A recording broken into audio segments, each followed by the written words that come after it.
Welcome back to another exciting episode of We Heart Therapy. You're watching your guide to therapy and coaching, and I'm your host, Annabelle Bugatti. Today we're talking about Christian counseling, and this is counseling for anyone that has a particular faith. And with me today we have special guest. His name is Chris Caldwell. He's a licensed marriage and family therapist here in Las Vegas, Nevada. He's the owner of the LifeSpring Counseling Center, and he's agreed to talk to us today about Christian counseling. Thank you so much for being here with us today, Chris. It's my pleasure. It's such a pleasure to be asked and to be a part of this great project. Excellent. So can you talk to our viewers a little bit about Christian counseling and maybe how it might differ from pastoral counseling? Sure. It's a great question. So when I think of Christian counseling, for me, it's a chance where a person who's looking for help gets to sit with a clinician who is a Christian. That's their worldview. It's what they stand for. It's their core. And so that gets to be brought into therapy, much like pastoral counseling at that point. But then there's also this a deeper level of training, psychologically, medically. The professional, the psychotherapist, has a master's degree in counseling or social work or psychology, or maybe even a higher degree, has a state license, and so can really use that faith component when sitting with a person of faith, but also can bring in that mental health piece and really look at deeper issues and do it in a way that fits the tenets of the Christian worldview and kind of draw on that power as well whenever possible. So it sounds like pastoral counseling is usually done in the church setting, and it's usually done by pastors or some of the pastoral staff. And while pastors do have degrees in theology and Bible-based applications, sure, and they're of course given some training on general counseling skills so they can counsel their flock, they're not necessarily given extensive training in mental health or psychology. They don't necessarily have degrees in counseling. Right. Yeah, so the theological training would prepare them to be able to kind of walk through passages of Scripture and themes that could be helpful and healing and applicable to day-to-day life. But they're not going to have necessarily the training in systems theory, mm-hmm, or say trauma recovery, mm-hmm, or deep cognitive distortions, mm-hmm, or mood disorders. Right. Things where there's another level, there's another layer where the brokenness can get, mm-hmm, to even a safety risk point. Mm-hmm. And so I think pastoral counseling, mm-hmm, and Christian therapy, mm-hmm, can work hand in hand, and right, they can work great in concert with each other. Mm-hmm. But they're a little bit different in their, right, scope and their practice, and they both have their limitations. Mm-hmm. But mental health Christian therapy, mm-hmm, really can dig into some of those deeper, more intense issues as right, clients need be. So it sounds like Christian therapists are licensed and fully trained in, yes, the counseling profession. One of the variety of licenses that they can attain to counsel people, but they're not necessarily going to preach or indoctrinate clients. It sounds more like they're going to bring God or the client's faith, yep, into the therapy room and use that to help them with their mental health or their relationship issues. Yes, correct. Again, the goal is that integration, mm-hmm, and to really, it's not our, as I see it, it's not our place or our role to proselytize, mm-hmm, or convert or indoctrinate, as you said. Mm-hmm. We're to meet people where they're at. Mm-hmm. And so if somebody comes in fully engaged in a relationship with God and they're looking to underneath that to, mm-hmm, really do good work and do healing, that's amazing. We can bring prayer in, we can, mm-hmm, look at Scripture at times, and really hit themes of forgiveness and, mm-hmm, as a man thinks, so is he. Mm-hmm. But there are going to be people that come in that they may not be as strong in that, or maybe they don't have a faith. And so, we meet people where they're at and we might not say it all out loud, mm-hmm, but try to be the hands and feet of Christ and bind up the brokenhearted. Mm-hmm. But all truth is God's truth. And so we don't always have to say, this is God's truth, to be able to apply it and to be, mm-hmm, able to walk alongside people with it. So it's very important that we meet people where they're at and they feel comfortable, right, whether they have a faith or not, that they're sitting, mm-hmm, with someone who's going to treat them with respect and dignity as they do their work. Mm-hmm. So that's really important. So I hear you saying that even somebody who doesn't have a faith in a God or a deity or a spiritual affiliation can still be welcome in a Christian counseling center, and they're not necessarily going to have Christian beliefs forced on them. Again, as a therapist, our first and foremost goal is to meet the client where they're at. Right. And if they ask for prayer or some type of spiritual reinforcement, that will be available to them, Sure. but it's not going to be forced on them. No, that's not the point. We come and try to meet with them where their goals are, and that is another one of the differences between, say, maybe Christian counseling or therapy and pastoral counseling. Is there may be a more overt pursuit and seeking out of walking into faith and that sort of thing. But in Christian counseling, no, we're not going to try to get them there, so to speak. Obviously, as a human being, as a Christian person, I believe that ultimate healing comes through a relationship with Christ, right? But I think sometimes we're just called to be seed planters, and we just show up and we let that connection be what it is for that moment, and just be really respectful of where they're at, and see, maybe God does something with that down the road. Who knows? So let's talk about some of our clients that come in that do have that faith base, but they are very apprehensive about seeking counseling through their church. What might be some of the reasons they wouldn't want to go see their pastor, and how they might benefit by coming to us? Yeah, great question. There's just, pastors carry so many different roles, and I think when somebody belongs to a church, if they do, which, listen, I really believe that we would be less employed if, as the church, we took care of each other better, whether it be pastoral staff or whether it be, among each other. And so there's a layer of what we do that I think is very much able to be handled within the church, and maybe even should be more. But there are other complicating factors. There are the deeper issues that would be beyond a pastor's training, and so people could get stuck. And you can, once you need to get away, not away from, but beyond just the core spiritual principles. The scriptures weren't intended to be a complete handbook on everything. Psychology, medicine, engineering. There's so much truth that God's given us, and sometimes the pastoral staff hasn't been trained to be able to go as deep. But then there are other logistical factors, like maybe my pastor is the guy that married me. Maybe we have a relationship, or maybe I'm a staff member or a ministry team member, and I've got some hang-ups or some hurts, and I don't really want my pastor to know about these things. Yeah, this could be something that could be conflict of interest or dual relationship, things that could be very uncomfortable, where maybe our church sometimes needs to be just a safe place to be and live and share life together with others. And the privacy and the confidentiality and the professionalism that somebody off a church campus can offer can be such a gift, where they can still engage their faith, do great work, and have that part of their life be able to just be their real everyday life.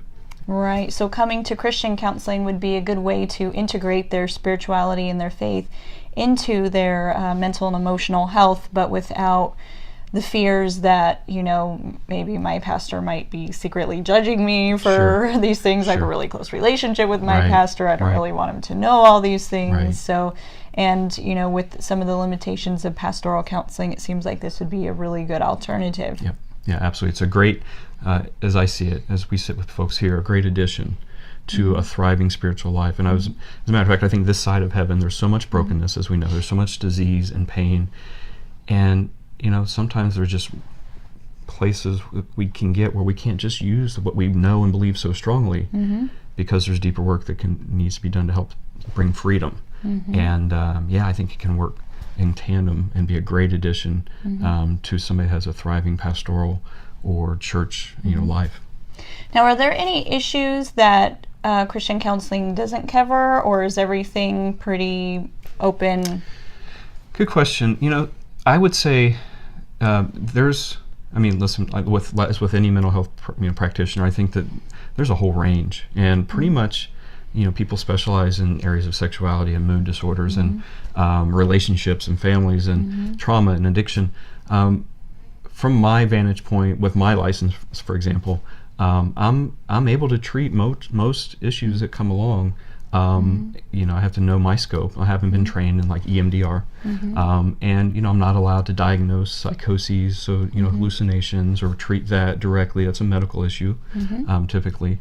But Christian counseling, Christian therapy, really is able to treat, the range of issues that may come along. And people have different specialties. And so you want to Right. look for somebody that has some specialization, some history in what you might be needing or dealing with. Right. So if you are looking for a Christian therapist, and you're suffering from trauma, or maybe you have a child that needs help, you might want to look for a therapist that's a Christian therapist, but also specializes in those areas. Correct. But in terms of Christian counseling, we do deal with issues around sexuality, intimacy, and I get the sense that a lot of clients feel a little ashamed when they come in, and they're a little afraid to speak about intimacy problems. This is true. That's honestly one of the greatest gifts to me as a therapist is to sit with somebody, and when they expect some condemnation or some judgment, or they expect that it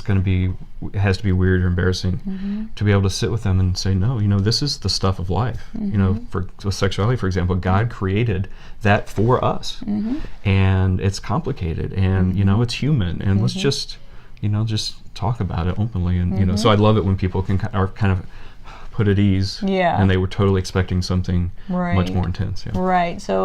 So Christian counseling, free from condemnation, even though we do have faith-based belief in God, and we may integrate that into the session as the client permits and wants to use it.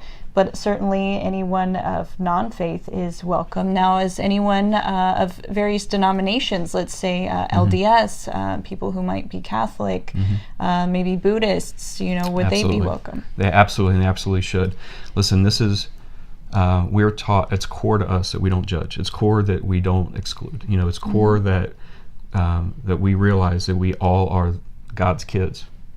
Whether people recognize they are or how they practice that, all the research shows that if there's a foundation of faith, it's a strength. It brings faster healing. It brings more peace. It brings more quality of life. And so I think not getting hung up on the exact tenets and details, and being able to go, listen, none of us can absolutely prove and know what we don't know. And so let's build on what is a faith in the unseen and what's bigger than us, and how I view God and how you view God. Not argue about it, but build on the fact that there's a power there. And so absolutely, I think that there should be a tremendous amount of comfort for people that are of various faiths or spirituality, and know that that I'm going to be friendly to that. So anyone of any denomination, any faith base, or any non-faith base, Correct. if you're broken, you're wounded, you're struggling, you have a open door for those. Absolutely. And anyone is welcome, and come as you are, and we meet you where you're at, right? Absolutely. And then let's see what happens when we try to dig in together and look for solutions and for healing and for understanding. Now, as a Christian therapist, will you ever pray with clients? Yes. As a matter of fact, being in private practice, I don't have limitations. Whatever a client brings in and is looking for, willing to engage in, we have freedom. And so, if somebody is of faith and they are a praying person, and I absolutely relish the chance to be able to sit and pray with people. It happens quite often, and just kind of invite God into our work, and humbly, understand that it's not just about us. Obviously, you don't pray with everybody. You don't pray with people that aren't of faith, or even if they are of faith and they're just not comfortable with that, because it feels like, that's more pastoral. Yeah, that's fine, But it's great to be able to have that, and that integration again in a very real and practical, healing way. So if a client does have a faith base, or even if they don't have a faith base, and they, would like to receive prayer as part of their counseling session, that is something that you do integrate when the client's willing and open. Absolutely. If somebody brings it up, then of course, we talk about it and go there.